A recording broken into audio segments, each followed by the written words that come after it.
Let's all go to the game shop if you're lucky enough to have one. But if you live where I live, you have half a dozen game shops that sell nothing but Funko Pops.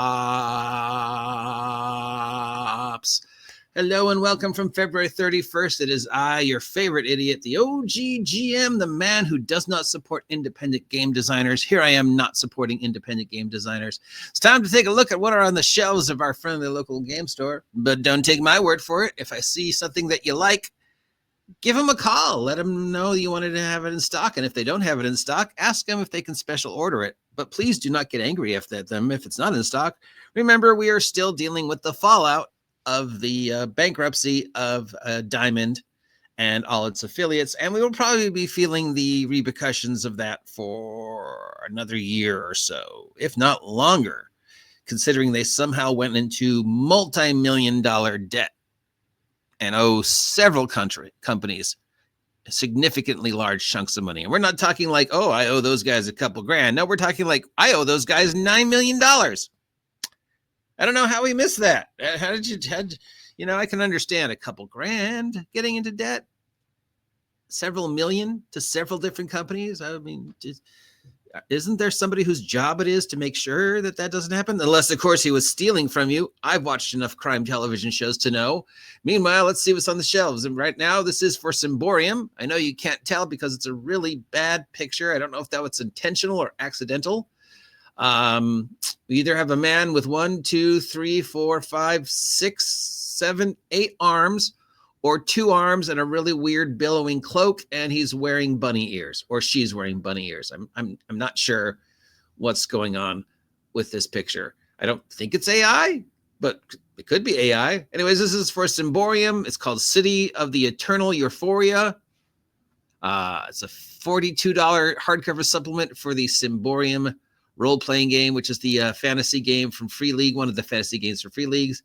It's a city that is currently internally happy.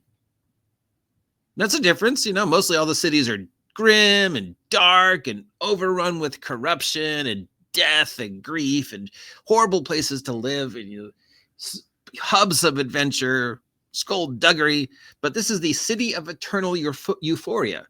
Euphoria, of course, being a state of pleasantly happy.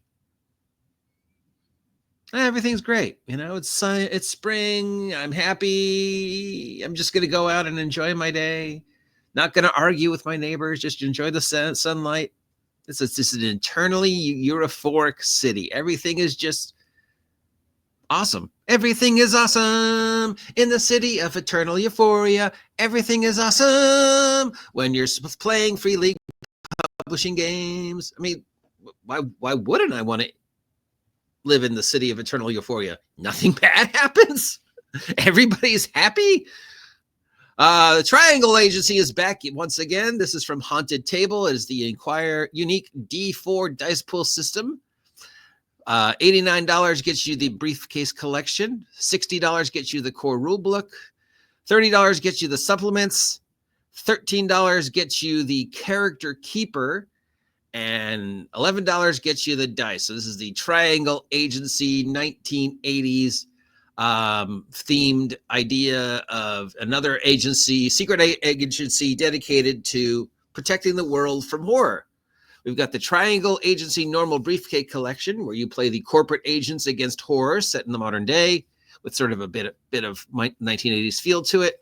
We've got the core rule books, including the field agent manual, everything you need to know to want to play in yet another modern day horror role-playing game with only a small group of individuals who are trying to deal with the modern day horror, and the rest of the world is kind of like unaware of it, except this one takes a unique approach to it, that instead of it being a top secret Men in Black government organization, you're members of a corporation, your business, your pencil pushers, your 9-to-5ers. You clock in,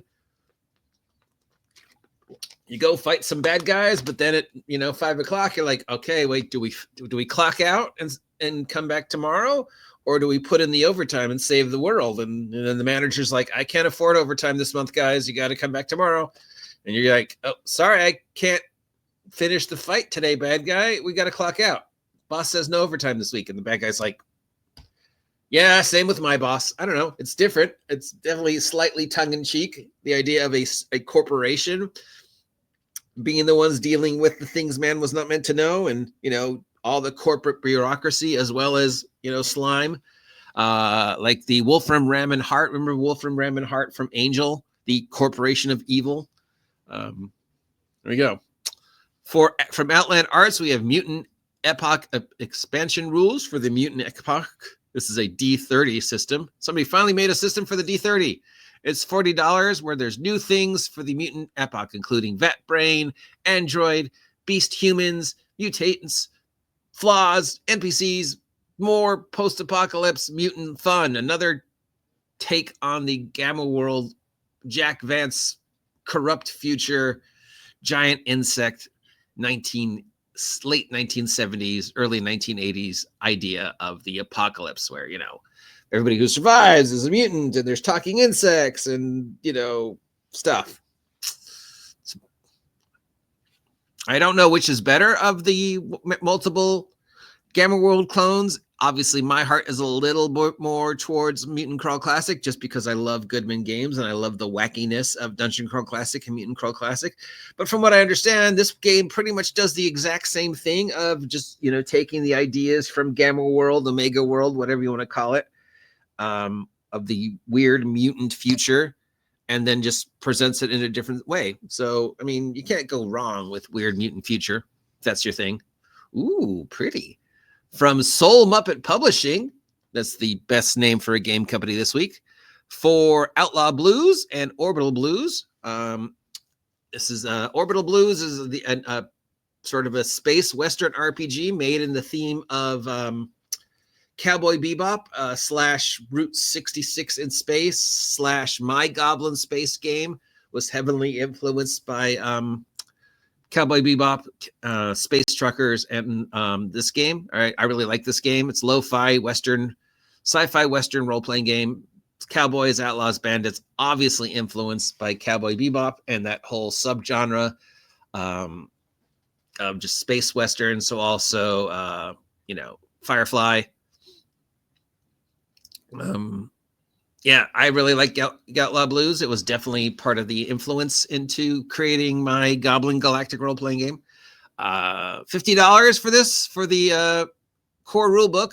This is the second time we've seen the core rulebook. I know it was out before, so I guess this is a re-release of the Orbital Blues, Outlaw Blues, or whatever it's called. I love the cover that it uses the classic Route 66, you know, roadside motel neon sign type of thing, the kind of thing you'd see along a road, driving down the road somewhere at night, millions of nowhere, and you're like, hey, there's a motel. It's got a calf. Yeah, I love it. Did I call it Outlaw Blues? It's Orbital Blues. Yeah. So I love the whole idea of this game. It's a different take than Mothership. So yeah. So $50 for the core rules. I could have sworn they were already out. So this must be a reprint. And $19 for the adventure.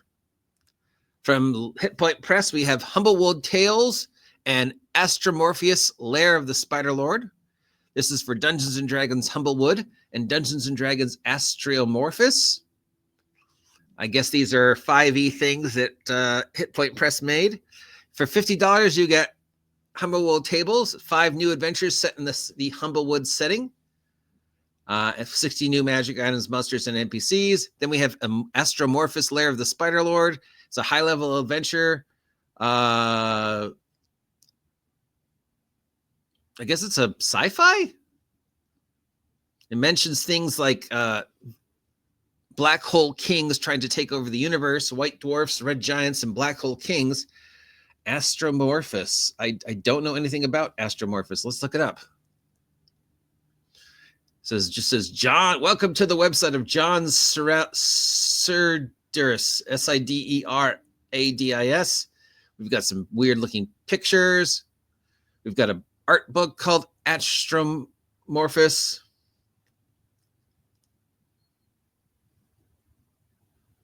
It's some kind of art book, fiction book. And I guess somebody has based a role-playing game on this guy's work. I'm not sure. Anyways, that's it for this week's sales. But don't take my word for it. Please call ahead to your friendly local game store and make sure they have it in stock. Obviously, my recommendation for this week would be Orbital Blues. I really like that. I love the Route 66 in space, Cowboy Bebop, Serenity style of space with a little bit of the Expanse as opposed to the space wants to kill you mothership type space. And I love the cover. I love the cover. I love that classic neon, in my heart, I am a Route 66 nomad. So yeah, obviously that's my shout out. Other than that, happy February 31st from those of us here at Seths Gear and Ammo. Don't forget to check out our Gobstein updates every day. We're doing the whole charity thing for St. Jude. And remember, if you are lucky enough to have a friendly local game store where you live, please support them. It doesn't even matter if you go in and buy a dice, buy one figure, buy an old magazine, buy anything, a snack. Please help keep the lights on at your friendly local game stores. Otherwise, you end up like I do, with nothing but stores selling Funko Pops. Not that there's anything wrong with Funko Pops. I have too, but I don't know. I'd rather you sell figures than Funko Pops. Just saying.